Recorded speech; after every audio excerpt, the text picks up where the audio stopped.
కరోనాను కట్టడి చేయడం ఎంత ముఖ్యమో కుదేలైన ఎకానమీని కాపాడడం కూడా అంతే ముఖ్యం. అసాధారణ పరిస్థితుల్లో సాధారణ నిర్ణయాలు పనిచేయవు. సాహసంతో కూడిన అసాధారణ నిర్ణయాలే దేశాన్ని గట్టెక్కిస్తాయి. మరి ఆ దిశగా కేంద్రం వైపు నుంచి అడుగులు పడుతున్నాయా? కరోనా కట్టడిలో కీలక పాత్ర పోషిస్తున్న రాష్ట్రాలకు కేంద్రం ఎలాంటి చేయూతనందించాల్సిన అవసరం ఉంది? ఇదే అంశంపై ఇవాళ మనం ప్రత్యేకమైన చర్చను చేపట్టినాం. ఇవాళ చర్చలో మనతో పాటు పాల్గొంటున్నారు Osmania university department of economics professor నకులారెడ్డి గారు. అలాగే మనతో పాటు జాయిన్ అవుతున్నారు రాజకీయ విశ్లేషకులు వి ప్రకాష్ గారు. సార్ నమస్తే. ముందుగా నకులారెడ్డి గారు, దేశం యావత్తు కూడా కరోనాకు వ్యతిరేకంగా కరోనాపై పోరాటం చేస్తుంది. అయితే ఇప్పుడున్న పరిస్థితుల్లో ఓవైపు కరోనాపై పోరాటం చేయడం ఎంత ముఖ్యమో ఆర్థిక పరిస్థితిని, ఆర్థిక రంగాన్ని కూడా కాపాడుకోవడం అంతే ముఖ్యం. మరో 2 వారాల పాటు కేంద్రం లాక్డౌన్ను పొడిగించిన సందర్భాన్ని మనం చూసాం. రాష్ట్ర ప్రభుత్వం కూడా దీని విషయంలో పెద్ద ఎత్తున ఆలోచన చేస్తోంది. కేబినెట్ కూడా దీనిపై ఒక నిర్ణయం తీసుకోబోతుంది. ప్రస్తుతం ఉన్న పరిస్థితుల్లో దేశ ఆర్థిక పరిస్థితి, ఆర్థిక రంగం ఎలా ఉందని భావించాలి?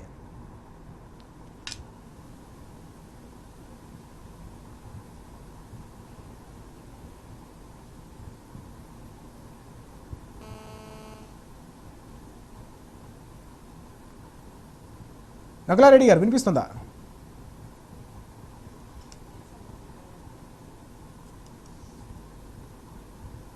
అండి, ప్రస్తుతం కేవలం మన ఆర్థిక వ్యవస్థ మాత్రమే కాకుండా ప్రపంచ దేశాలన్నీ కూడా ఈ యొక్క కరోనా యొక్క దుష్ప్రభావాలను ఎదుర్కొంటూ ఉన్నాయి. అయితే ఈ కరోనా యొక్క దుష్ప్రభావం ముఖ్యంగా ఏంటి అనంటే, కేవలం ఆర్థిక వ్యవస్థను, ఆర్థికపరమైనటువంటి అంశాలను మాత్రమే కాకుండా ఆరోగ్యపరంగా కూడా ఈ ప్రపంచ ఆర్థిక వ్యవస్థలని దెబ్బతీస్తూ ఉంది అని చెప్పవచ్చు అన్నమాట. అయితే మీరు అడిగారు, ఒకవైపు ఆర్థిక వ్యవస్థ, రెండవ వైపు ఆరోగ్యం, అంటే ప్రజల ప్రాణాలను కాపాడటం. ఇది యాక్చువల్లీ ఒక డైకాటమ్ అనమాట, కాంట్రడిక్షన్ అనమాట. అందుకే మన ప్రధానమంత్రి గారు కూడా చెప్పారు అంతకుముందు లాక్డౌన్ విధించినప్పుడు, జాన్ బీ జహాన్ బీ అని చెప్పి. అంటే మనకి ప్రాణాలు కావాలి, ఆర్థిక వ్యవస్థను కూడా కాపాడుకోవాల్సినటువంటి ఆవశ్యకత ఉంది అని చెప్పి. కానీ ప్రస్తుత పరిస్థితులు కనుక చూసినట్లయితే ఆర్థికంగా మన ఆర్థిక వ్యవస్థ, అదేవిధంగా ప్రపంచ ఆర్థిక వ్యవస్థలో పెను సంక్షోభాన్ని ఎదుర్కోబోతున్నాయి అని చెప్పి నేను అభిప్రాయపడుతూ ఉన్నాను. ఎందుకు అనంటే, ముఖ్యంగా మన ఆర్థిక వ్యవస్థను కనుక తీసుకున్నట్లయితే మన ఆర్థిక వ్యవస్థలో ఆశించినటువంటి రాబడి అనేది రావటం లేదు. ఎందుకు? లాక్డౌన్ అనేది విధించాము. ఇది మార్చి 22వ తారీఖు నుంచి ఆర్థిక వ్యవస్థ మొత్తం కూడా, భారతదేశం యావత్తు కూడా లాక్డౌన్లోకి వెళ్ళిపోయింది. ఇది అదేవిధంగా మే 17 వరకు కూడా లాక్డౌన్ ఉంటుంది అని చెప్తున్నారు. అంటే రమారమి 7 వారాల పాటు ఆర్థిక వ్యవస్థ షట్ డౌన్లో ఉన్నప్పుడు ఆర్థిక కార్యకలాపాల స్థాయి అనేది పూర్తిగా ఆగిపోయింది. ఎక్సెప్ట్ నిత్యావసరాలు, అదేవిధంగా అత్యవసరాలు తప్పిస్తే. నిత్యావసరాలు అంటే ఎసెన్షియల్ కమోడిటీస్, ఫుడ్ అనుకుందాం, బియ్యము, పప్పులు, ఉప్పు, ఇవి. అత్యవసరాలు అంటే ఏమంటామంటే మెడికల్, మందులు, ఇలాంటివి తప్పిస్తే మనకి ఇతరత్ర ఉన్నటువంటి వస్తువుల యొక్క ఉత్పత్తి అనేది పూర్తిగా తగ్గిపోయింది. మీరు FMCG తీసుకోండి, fast moving consumer goods. For example air coolers, air conditioners, refrigerators, ఇలాంటి వస్తువులు కానీ, హార్డ్వేర్ కానీ, భవన నిర్మాణానికి సంబంధించినటువంటి వస్తువుల యొక్క ఉత్పత్తి కానీ పూర్తిగా ఆగిపోయింది. అదేవిధంగా ఆటోమొబైల్ రంగం మొత్తం కూడా స్టాండ్ స్టిల్ అనమాట. అంటే అక్కడ ఉత్పత్తి అనేది ఏమీ జరగటం లేదు. అంటే ఆర్థిక కార్యకలాపాల స్థాయి అనేది ఆగిపోయినప్పుడు ప్రభుత్వానికి వచ్చేటటువంటి ఆదాయం కూడా రాదు. మరి ఆదాయం, ఒకవైపేమో ప్రభుత్వానికి ఆదాయం రావటం లేదు పన్నుల ద్వారా, ముఖ్యంగా GST, goods and service tax అన్నట్టు. ఇన్కమ్ ట్యాక్స్ అంటామో దానిని పక్కన పెడదాం. మనకి ఇప్పుడు ముఖ్యంగా కావాల్సింది ఏంటంటే గూడ్స్ అండ్ సర్వీస్ ట్యాక్స్, వస్తు సేవల పన్ను. వస్తువుల యొక్క అమ్మకాలు జరిగితే కదా ప్రభుత్వానికి ఆదాయం రావటానికి.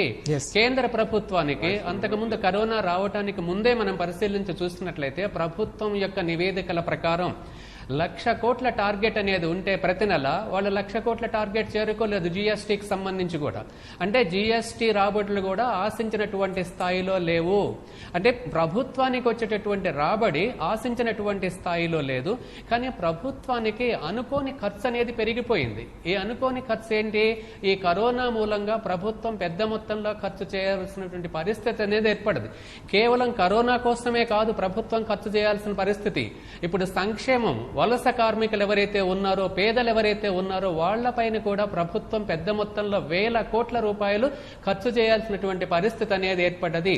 కాబట్టి ఇప్పుడు ప్రభుత్వము ఈ రెండింటి మధ్య ఒక రీకన్సిలియేషన్ అని అంటాం అనమాట. అంటే అటు ప్రాణాలు కాపాడాలా లేకపోతే ఆర్థిక వ్యవస్థను కాపాడాలా అని కనుక చూసినట్లయితే ఇప్పటి వరకు కూడా మన అటు కేంద్ర ప్రభుత్వం గాని మన రాష్ట్ర ప్రభుత్వం గాని ప్రాణాలకే ఎక్కువగా విలువ ఇస్తున్నారు. అందుకు మనం రాష్ట్ర ప్రభుత్వాన్ని, గౌరవ ముఖ్యమంత్రి గారిని అభినందించాలి, అదేవిధంగా గౌరవ ప్రధానమంత్రి గారిని కూడా అభినందించాలి మొత్తం మీద. ఎందుకు ప్రాణాలకు ఎక్కువగా ప్రాధాన్యం ఇచ్చి లాక్డౌన్ అనేది 7 వారాల పాటు లాక్డౌన్ విధించడం అనేది జరిగింది. అంటే ఆర్థిక వ్యవస్థకి నష్టం జరుగుతుంది అని చెప్పి తెలిసినప్పటికీ కూడా మాకు ప్రజల ప్రాణాలే ముఖ్యము అని చెప్పి. ఎందుకు ప్రాణాలు అనేది పోయినట్లయితే వాటిని తిరిగి రాబట్టుకోలేము. ఆర్థిక వ్యవస్థకు నష్టం జరిగినట్లయితే ఈ 6 నెలలు కాకపోతే ఇంకొక సంవత్సరంలోనో 2వ సంవత్సరంలోనో కొంత మేరకు మనం పోగొట్టుకున్నటువంటి ఆదాయాన్ని ఏదో విధంగా రాబట్టుకోవడానికి అవకాశం ఉంటుందని చెప్పి అటు కేంద్ర ప్రభుత్వము ఇటు రాష్ట్ర ప్రభుత్వము భావించటం మూలంగా మే 17th వరకు కూడా లాక్డౌన్ అనేది పొడిగించటం అనేది జరిగిందన్న. అయితే మరి మే 17th తర్వాత కూడా పరిస్థితులు ఏ విధంగా ఉంటాయి అనేవి మన ఊహకు అందనటువంటి విషయాలన్నమాట. మనము సోషల్ సైంటిస్టే కాదు, నిపుణులైనటువంటి డాక్టర్లు కూడా చెప్పలేకపోతున్నారు ఎప్పటి వరకు ఈ కరోనా ప్రభావం అనేది ఉంటుంది, ఇది ఏ రూపు సంతరించుకుంటుంది అని చెప్పి వాళ్ళు కూడా చెప్పలేనటువంటి పరిస్థితుల్లో ఉన్నారు. అంటే ప్రపంచ ఆర్థిక వ్యవస్థలతో పాటు భారత ఆర్థిక వ్యవస్థ కూడా ఒక అనిశ్చిత పరిస్థితిని ఎదుర్కొన్నదన్నమాట. ఇంతకు ముందు వచ్చినటువంటి సమస్యలను కనుక మనం పరిశీలించి చూసినట్లయితే అవన్నీ ముఖ్యంగా ఆర్థిక సమస్యలు, ఆర్థికపరమైనటువంటి సమస్యలు. కానీ ఇప్పుడున్నటువంటిది ఆరోగ్యపరమైనటువంటి సమస్య మూలంగా ఆర్థిక సమస్యలు అనేవి తలెత్తుతున్నాయన్నమాట. కాబట్టి ప్రభుత్వం, అటు కేంద్ర ప్రభుత్వం గాని ఇటు రాష్ట్ర ప్రభుత్వం గాని ప్రజల ప్రాణాలను కాపాడుకుంటూ ఆర్థిక వ్యవస్థను, ఆర్థిక చక్రాన్ని కూడా గాడిలో పెట్టాల్సినటువంటి అవసరం అనేది ఉంది. అయితే ముఖ్యంగా గనక మనం చూసుకున్నట్లయితే కరోనా అనేది మనం వచ్చింది, మే 17th తర్వాత ఏమన్నా రిలాక్సేషన్ ఇస్తారా ఏంటి అనేది ఉంది. అయితే ఇప్పుడు మనం చూస్తున్నాము ఈ మనం WTOలో అగ్రిమెంట్స్ సంబంధించి, అగ్రిమెంట్ ఆన్ అగ్రికల్చర్ సంబంధించి అక్కడ కూడా వస్తువుల పైన వాళ్ళు ఏం చేస్తారనంటే సబ్సిడీలు కొనసాగించాలా వద్దు అని అంటే యాంబర్ బాక్స్ అని, గ్రీన్ బాక్స్ అని, రెడ్ బాక్స్ అని చెప్పి వాళ్ళు కేటగరైజ్ చేస్తారు. అలాంటి కేటగరైజేషన్ ఇప్పుడు వచ్చింది మన దగ్గర. గ్రీన్ జోన్ అని చెప్పి, ఆరెంజ్ జోన్ అని చెప్పి, రెడ్ జోన్ అని చెప్పి. ఈ రెడ్ జోన్ లో పూర్తిగా లాక్అవుట్ అనేది ఉంది. ముఖ్యంగా మెట్రోపాలిటన్ సిటీస్ ఏవైతే ఉన్నాయో చాలా వరకు మెట్రోపాలిటన్ సిటీస్, పట్టణాలు ఈ యొక్క రెడ్ అండ్ ఆరెంజ్ జోన్లలోనే ఉన్నాయన్నమాట.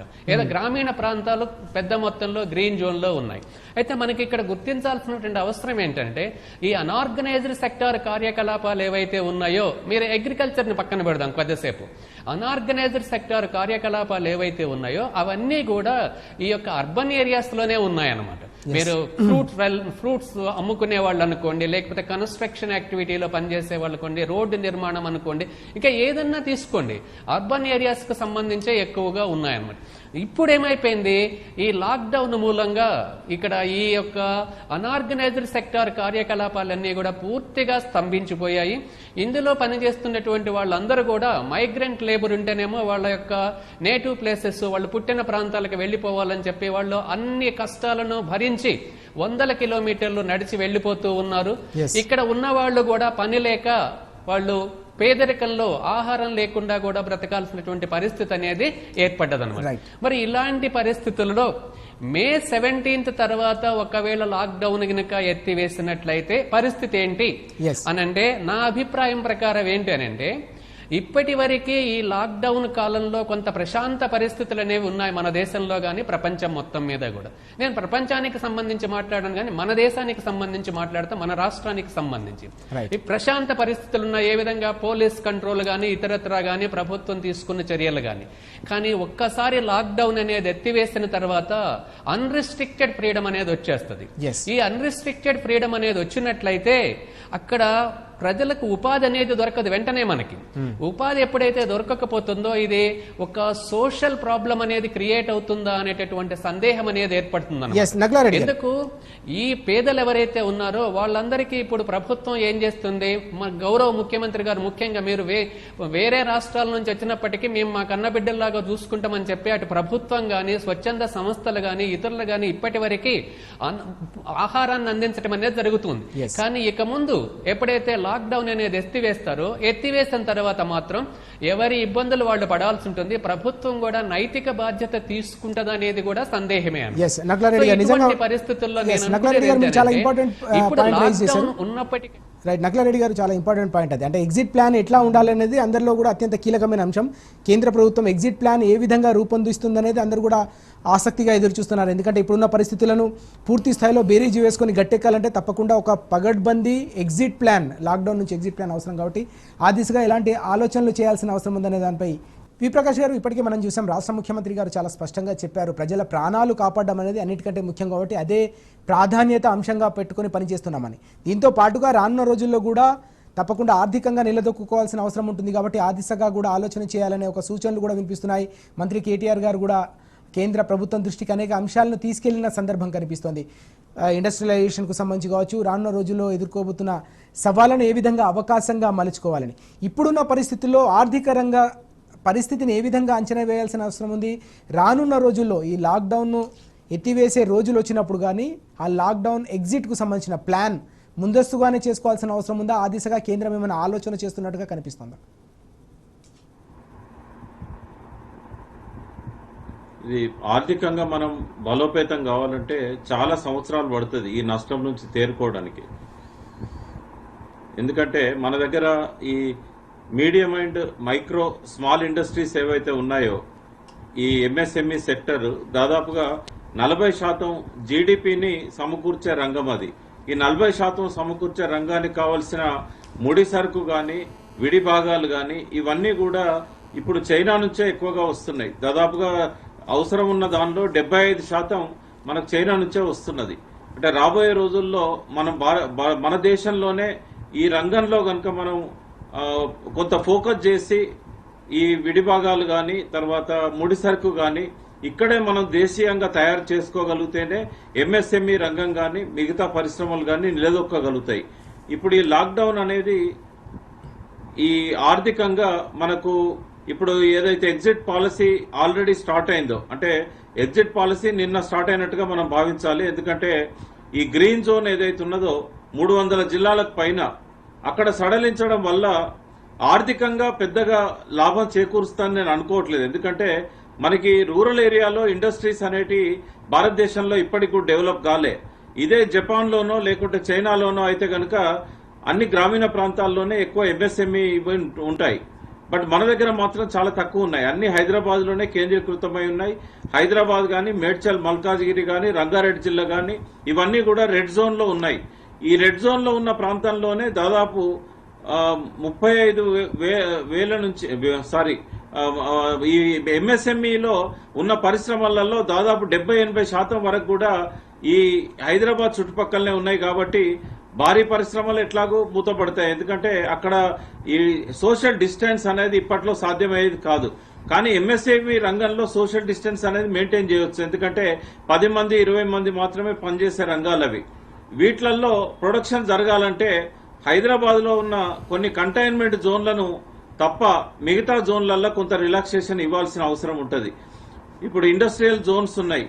వాటిలలో ఎక్కడైతే మనకు ఈ కరోనా వైరస్ పాజిటివ్ కేసెస్ లేవో వాటిలలో బయట నుంచి రాకపోకలను నిషేధించి ఆ కర్మాగారాలనే వాళ్ళు ఉండడానికి కొంతవరకు వసతి సౌకర్యాలు ఇచ్చి కనీసం ఒక 30% 20% లేబర్ తోని కొంత ప్రొడక్షన్ స్టార్ట్ చేసినట్టయితే ఇమీడియట్ గా లాక్డౌన్ తీసేసిన తర్వాత మనకు కొంత ఆదాయ మార్గాలు మెరుగయ్యే అవకాశం ఉంటాయి. ఇవాళ కొత్తగా చెప్పుకోవాల్సింది ఏంటంటే ఒక ఎక్సైజ్ మాత్రం ఈ బార్లకు వైన్ షాపులకు ఎక్కడైతే పర్మిషన్స్ ఇచ్చారో, బార్లకు ఇచ్చినట్లు లేరు, ఓన్లీ వైన్ షాప్స్ కి ఇచ్చారు. ఈ వైన్ షాప్స్ ద్వారా కొంత సేల్ అనేది జరుగుతుంది. ఈ మద్యం అమ్మకాల ద్వారా కొంత మనకి ఇన్కమ్ వస్తుంది. కానీ రియల్ ఎస్టేట్ కానీ తర్వాత ఇండస్ట్రియల్ ఉత్పత్తులు కానీ ఇప్పట్లో మనకు వాటి ద్వారా లాభాలు వచ్చే తర్వాత మార్కెట్లో అది మూవ్మెంట్ ఉండే అవకాశం అయితే మనకు కనబడట్లేదు. కాబట్టి ఆర్థికంగా వెసులుబాటు రావాలంటే ప్రభుత్వం ఏదైనా రిజర్వ్ బ్యాంక్ ద్వారా హెలికాప్టర్ మనీ కానీ క్వాంటిటేటివ్ ఈజింగ్ కానీ ఇట్లాంటివి చేయాల్సిన అవసరం ఉన్నది. ఇప్పటికి కూడా ప్రభుత్వం ఆ దిశన దృష్టి పెట్టట్లేదు. కాబట్టి ఇప్పట్లో మనము ఈ గ్రోత్ రేట్ గురించి కానీ ఆర్థికంగా ప్రగతి గురించి కానీ మనం ఊహించాల్సిన అవసరం లేదు. ఇంకా చాలా సమయం పడుతుంది. నక్లారెడ్డి గారు అన్నట్టుగా ఒక నిర్దిష్టమైన ఎగ్జిట్ పాలసీని కేంద్ర ప్రభుత్వం అనౌన్స్ చేస్తే మనం ఏమైనా దాని గురించి మాట్లాడుకోవడానికి అవకాశం ఉంటుంది. ఎస్, నకులారెడ్డి గారు, ప్రధానంగా మనం చూసుకుంటే అసాధారణ పరిస్థితులు ప్రస్తుతం దేశంలో నెలకొన్నాయి, ప్రపంచవ్యాప్తంగా కూడా నెలకొన్నాయి. అసాధారణ పరిస్థితుల్లో నిర్ణయాలు కూడా అసాధారణంగా తీసుకుంటేనే ఆర్థికంగా గట్టెక్కగలుగుతామని చెప్పేసి అనేక మంది మేధావులు, ముఖ్యంగా ఆర్థిక రంగ నిపుణులు దేశంలో అనేక మంది ఉన్నారు, వారందరూ కూడా సూచిస్తున్న సందర్భం కూడా మనకు కనిపిస్తుంది. ప్రభుత్వం ఆర్థికంగా బలోపేతం కావాలంటే రాష్ట్రాలకు సంబంధించిన చేయూత అత్యంత అవసరం. ఎందుకంటే పోరాటం చేస్తుందంతా కూడా రాష్ట్రాలే ఈరోజు కరోనా పైన. ఈ నేపథ్యంలో రాష్ట్రాలకు సంబంధించిన ఆర్థిక స్థితిగతులు కావచ్చు, ఆర్థిక పరిస్థితి మెరుగుపడాలన్నా కేంద్ర ప్రభుత్వం నుంచి ఎట్లాంటి ఆలోచన చేయాల్సిన అవసరం ఉంది?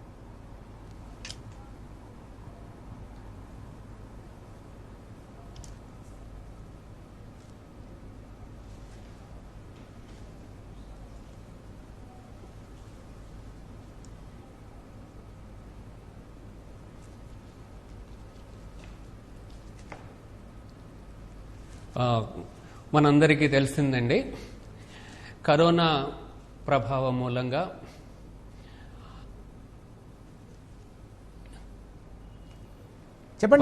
మూలంగా కేంద్ర ప్రభుత్వం యొక్క ఆదాయం అనేది పడిపోయింది. అదేవిధంగా రాష్ట్ర ప్రభుత్వాల యొక్క ఆదాయాలు కూడా పడిపోయాయి.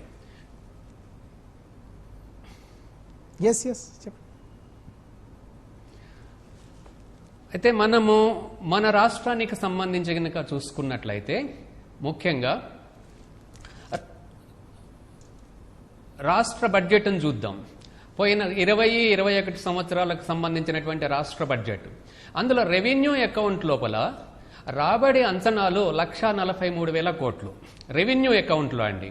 అందులో ఏముంటాయి? ట్యాక్సెస్ ఉంటాయి, నాన్ ట్యాక్స్ రెవెన్యూ ఉంటుంది, సెంట్రల్ గ్రాంట్స్ ఉంటాయి, కేంద్ర ప్రభుత్వం నుంచి కేంద్ర ప్రభుత్వ పన్నులలో మనకు వచ్చేటటువంటి ట్రాన్స్ఫర్స్ ఉంటాయి. ఏది 15th ఫైనాన్స్ కమిషన్ రికమెండేషన్స్ ప్రకారం.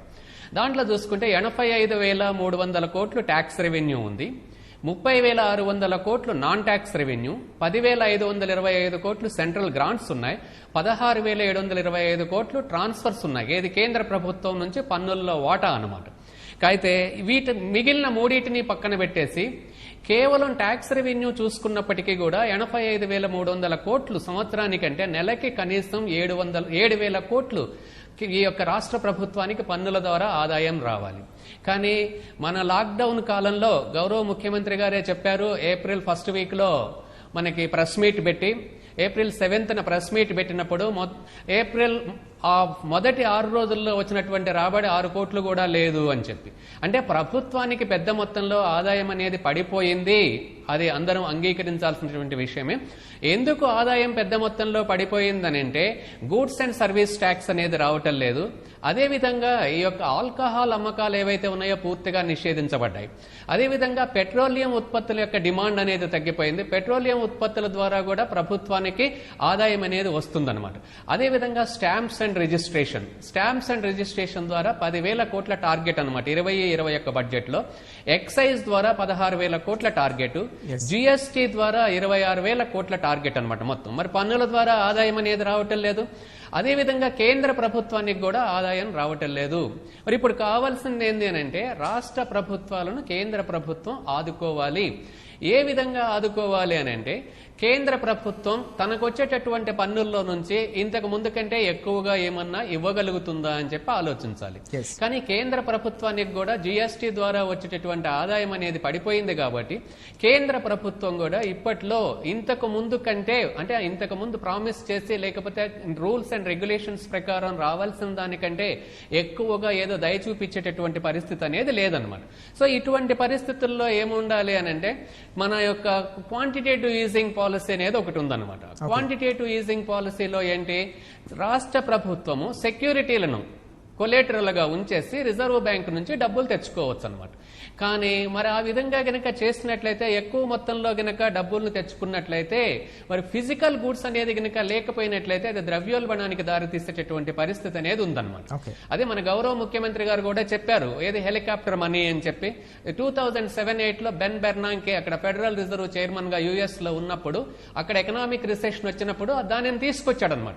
కానీ మనం ఏం చూడాలనంటే అక్కడ పరిస్థితులు ఏ విధంగా ఉన్నాయి, ఇక్కడ పరిస్థితులు ఏ విధంగా ఉన్నాయి అని చెప్పి చూసుకోవాల్సి ఉంటుంది. అంటే మందు ఒకటే అయినప్పటికీ కూడా అన్ని దేశాలలో అది పనిచేయకపోవచ్చు అందరికీ కూడా, పరిస్థితులను బట్టి అక్కడ వ్యక్తుల యొక్క స్వభావాన్ని బట్టి, అంటే ఆర్థిక వ్యవస్థ యొక్క స్వభావాన్ని బట్టి అది పనిచేస్తూ ఉంటుంది. కాబట్టి మన దగ్గర ఫిజికల్ గూడ్స్ అనేవి సప్లై అనేది లేకుండా మనం యొక్క లిక్విడిటీని పెంచేసి మార్కెట్లో ప్రజల చేతుల్లో ఎక్కువగా డబ్బు గినక పెట్టినట్లయితే వాళ్ళు ఆ డబ్బు ఏం చేస్తారు, ప్రత్యక్షంగా డబ్బును వినియోగించలేరు, వస్తువులపైన ఖర్చు చేయాలి. కాబట్టి ఖర్చు చేసినప్పుడు ద్రవ్యోల్బణం అనేది పెరిగేటటువంటి అవకాశం అనేది ఉంటుంది.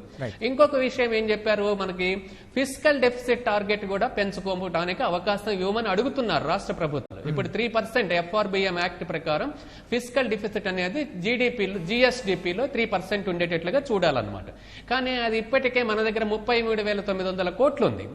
అది అంటే ఇప్పటికి 3% ఉంది బడ్జెట్ ప్రకారం. అది ఇంకా గనక మనం అప్పులు తెచ్చుకున్నట్లయితే అది 5%కో 6%కో పోతే మరి ఇంకా ధరల స్థాయి అనేది పెరిగేటటువంటి అవకాశం అనేది ఉంది. కాబట్టి ప్రభుత్వం కూడా ఏం చేయాలని అంటే అటు కొంతమేరకు కేంద్ర ప్రభుత్వం తప్పనిసరిగా రాష్ట్ర ప్రభుత్వాలకు ఆర్థిక సహాయం చేయాలి, లేకపోతే ఈ నష్టాలను పూడ్చుకోవడం కష్టమవుతుంది.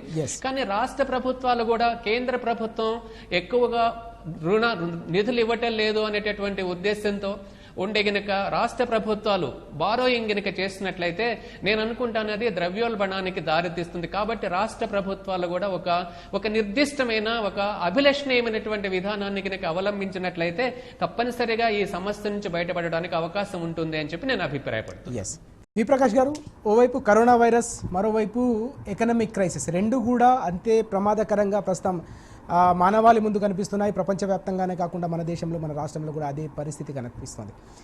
సడలింపులతో కూడిన పొడిగింపు ఓకే, కానీ ప్రస్తుతం ఉన్న సందర్భంలో దీని నుంచి పూర్తిగా గట్టెక్కాలంటే తప్పకుండా రాష్ట్రాలను కూడా భాగస్వాములు చేయాలనే ఒక కీలకమైన సూచన చేశారు నిన్న మంత్రి కేటీఆర్ గారు. మనం చూసాం. తప్పకుండా మేధావులు, అలాగే ఎకనామీకి సంబంధించిన రిఫార్మ్స్లో కీలక పాత్ర పోషించిన వాళ్ళు కావచ్చు, వారందరినీ కూడా భాగస్వాములు చేయడం ద్వారా ఒక స్ట్రాటజిక్ గ్రూప్ను తయారు చేయాల్సిన అవసరం ఉందనే ఒక కీలకమైన సూచన. ఈ సూచన ఎట్లా చూడాల్సిన అవసరం ఉంది? మనం చాలా మంచి సూచన అండి అది. ఎందుకంటే మనం గత 6 సంవత్సరాల నుంచి మోడీ గారి పరిపాలన చూస్తున్నాం. ఆయన ఈ ఆర్థిక రంగంలో చూసినప్పుడు ఏంటంటే ఘోరంగా విఫలమైందని చెప్పొచ్చు మనం. ఈ డిమానిటైజేషన్ కానీ, GST విషయంలో కానీ ఇప్పటి వరకు కూడా రాష్ట్రాలు అడిగిన ప్రశ్నలకు సమాధానం లేదు. వారి పథకాల వల్ల ఎలాంటి ప్రయోజనాలు చేకూరినాయంటే కూడా ఇప్పటి వరకు వారు జవాబు ఇవ్వలేదు. వాటిని సమీక్షించి రాష్ట్రాల ముఖ్యమంత్రులతోని దీనివల్ల ఇగో ఈ బెనిఫిట్ వచ్చింది, డిమానిటైజేషన్ వల్ల ఇంత నల్ల డబ్బు మనం బయటికి తీయగలిగాం, ఇదంతా ఏది లేదు. అసలు ఒక మంచి థింక్ ట్యాంక్ అనేది లేకుండా పోయింది. పూర్తిగా ఆర్థిక అంటే రిజర్వ్ బ్యాంక్ మీద కూడా టోటల్గా ఈ కేంద్ర ప్రభుత్వం యొక్క పెత్తనం అనేది, ఇట్లాంటివన్నీ కూడా చాలా చర్చనీయాంశాలు అయినాయి. ఈ కరోనాది రాకముందే గత 4-5 క్వార్టర్స్ నుంచి పూర్తిగా మన గ్రోత్ రేట్ అనేది పడిపోయింది. చాలా ద్రవ్యోల్బణం అనేది అయితే అంటున్నారు, ఆర్థిక మాంద్యం, ఇట్లాంటి విషయాలలో మనము ముందడుగులో లేము. అసలు గత 2 సంవత్సరాల నుంచి కూడా మనం ఆల్రెడీ నష్టాలలో ఉంది మన ఆర్థిక వ్యవస్థ అంతా. ఈ సమయంలో ఈ కరోనా రావడంతో మళ్ళీ అదనంగా మనకు ఈ ఆర్థిక నష్టం అనేది జరిగే ప్రమాదం ఉంది.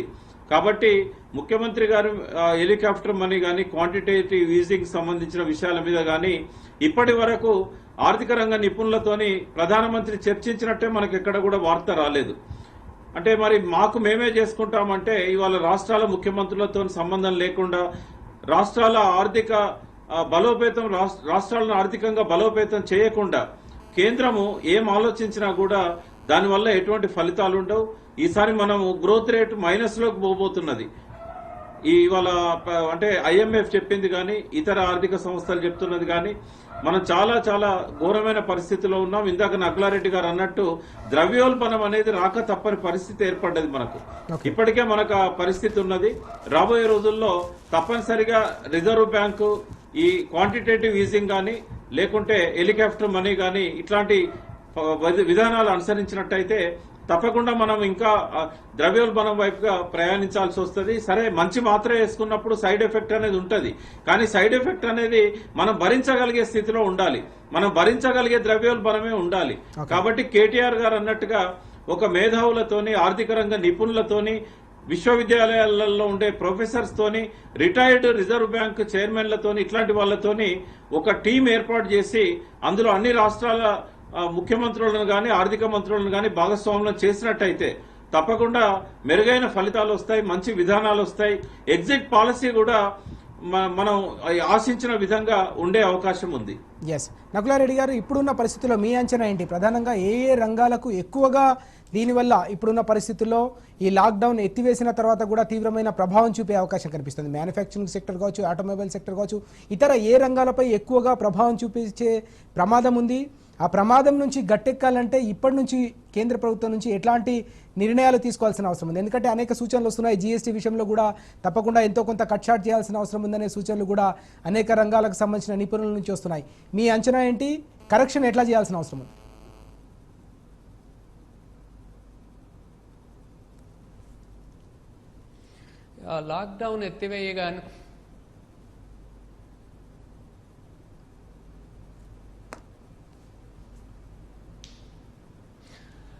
లాక్డౌన్ ఎత్తివేయగానే ఆర్థిక వ్యవస్థ పరుగులు పెడుతుంది అని చెప్పి నేనైతే భావించటం లేదండి. ఎందుకంటే లాక్డౌన్ తర్వాత మనకి అనేక సమస్యలు ఎదురవుతాయి. ముఖ్యంగా ఆ సమస్య దేనివల్ల వస్తుంది అని అంటే సప్లై చైన్ అనేది కట్ అయిపోయింది మనకి. ఏది కరోనా కంటే ముందు సప్లై చైన్ ఉన్నటువంటిది అది కంటిన్యూస్ సప్లై చైన్ అనమాట. కానీ కరోనా తర్వాత కరోనా కాలంలో ముఖ్యంగా సప్లై చైన్ అనేది కట్ అయిపోయింది. అంటే సప్లై చైన్ అంటే నేనేమంటాను, రా మెటీరియల్ సప్లయర్స్ అదేవిధంగా ఫైనల్ మ్యానుఫ్యాక్చరర్స్ వీళ్ళ మధ్య ఇప్పుడు ఒక ఉండాల్సినటువంటి రిలేషన్ లేదు. అంటే ఇమీడియట్ గా ఆర్డర్ ఇచ్చి మీరు రా మెటీరియల్ తెచ్చుకునేటటువంటి పరిస్థితి అనేది లేదనమాట.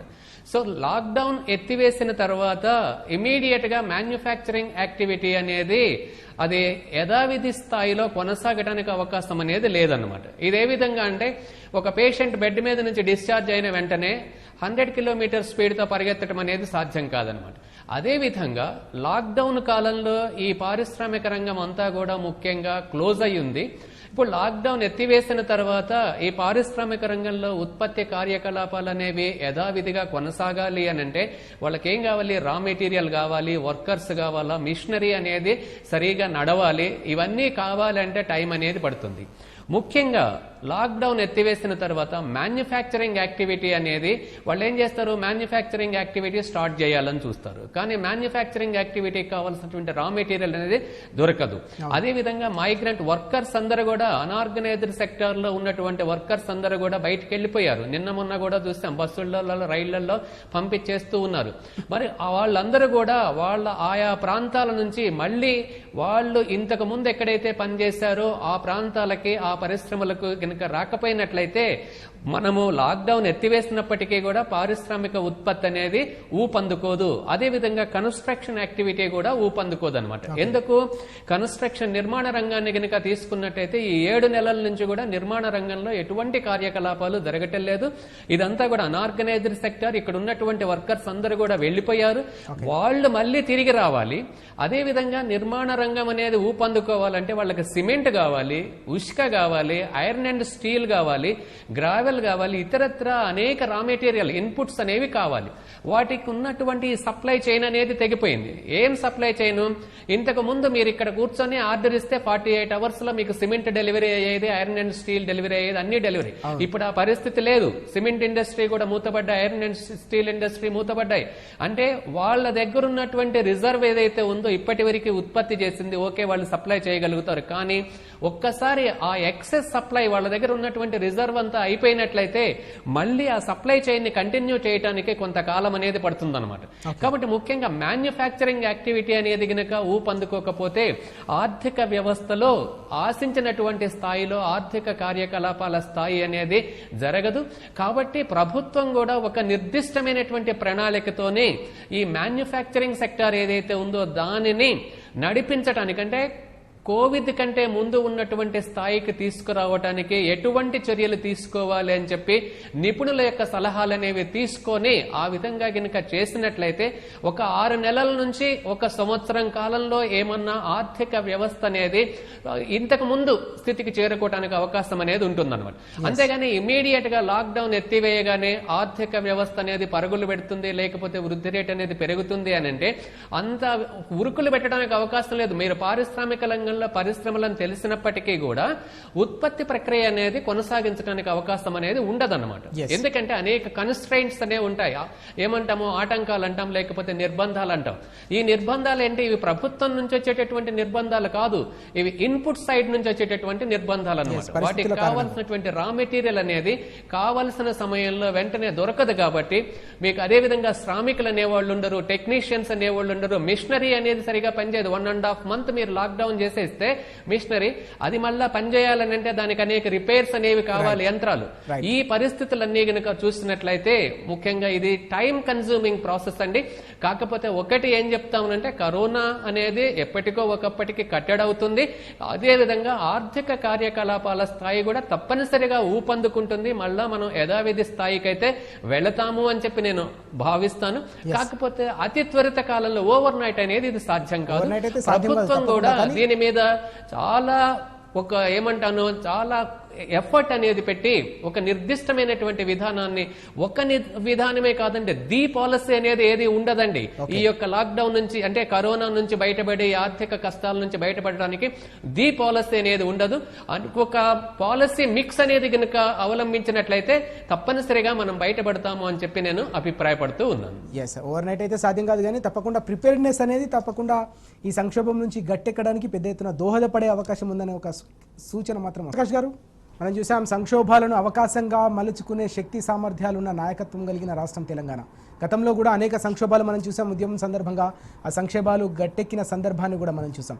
ఈ నేపథ్యంలో కరోనా సృష్టిస్తున్న ఈ సంక్షోభాల నుంచి గట్టెక్కడానికి రాష్ట్ర ప్రభుత్వం వైపు నుంచి కూడా పెద్ద ఎత్తున చర్యలు తీసుకుంటున్న నేపథ్యంలో కేంద్రం వైపు నుంచి, కేంద్ర ప్రభుత్వం వైపు నుంచి కూడా ఎలాంటి చేయూత కావచ్చు, సహకారం ఉండాల్సిన అవసరం ఉంది. ఎందుకంటే ఇప్పటికే మనం చూస్తున్నాం, చైనాపై ప్రధానంగా ప్రపంచవ్యాప్తంగా వెల్లడవుతున్న వ్యతిరేకత నేపథ్యంలో పెద్ద ఎత్తున పారిశ్రామికవేత్తలు, పరిశ్రమలు భారత్ వైపు చూసే అవకాశం ఉందనే స్పష్టమైన సంకేతం వెలువడుతున్న నేపథ్యంలో అది మన రాష్ట్రానికి కావచ్చు, మన ప్రాంతానికి కావచ్చు ఎలా అవకాశంగా మారే సందర్భం కనిపిస్తుంది?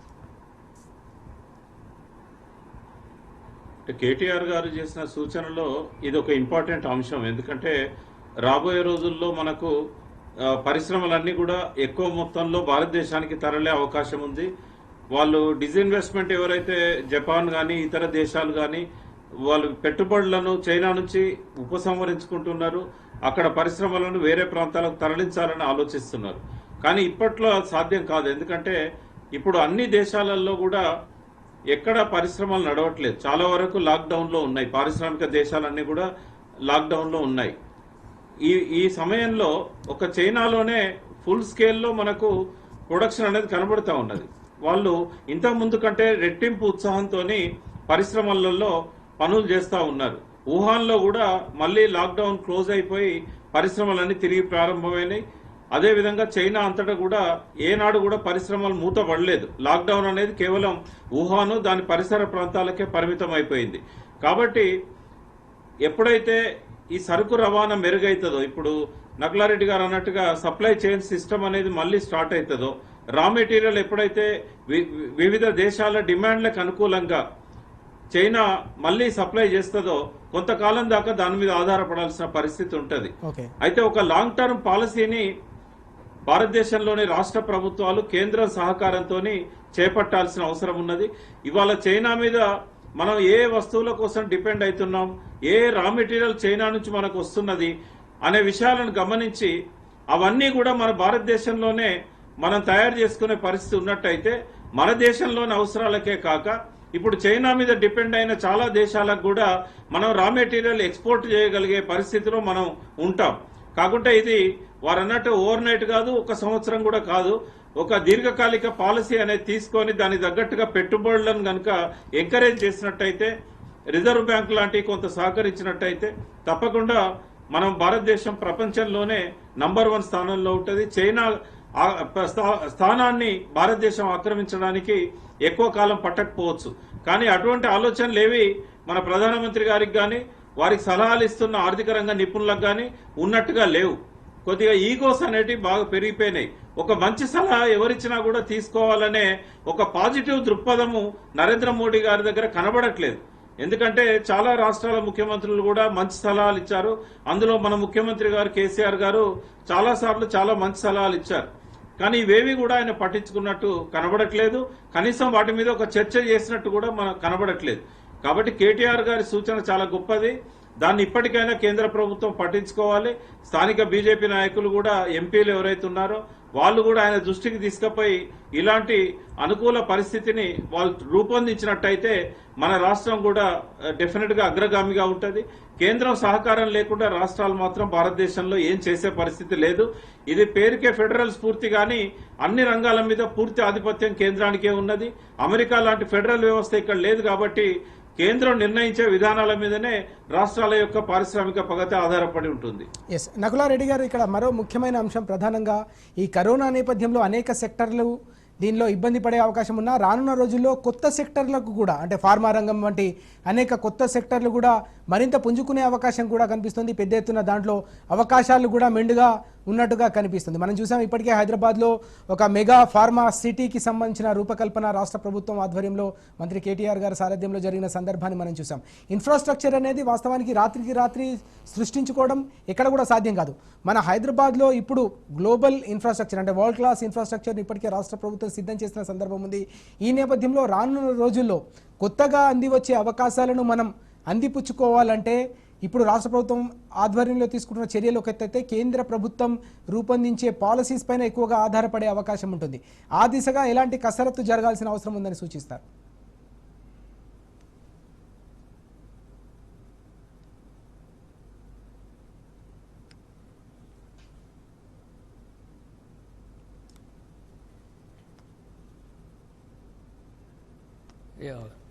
ముఖ్యంగా ఇదొక మంచి అవకాశం అని చెప్పి చాలా మంది ఆర్థికవేత్తలు, రాజకీయవేత్తలు కూడా చెప్తూ ఉన్నారు.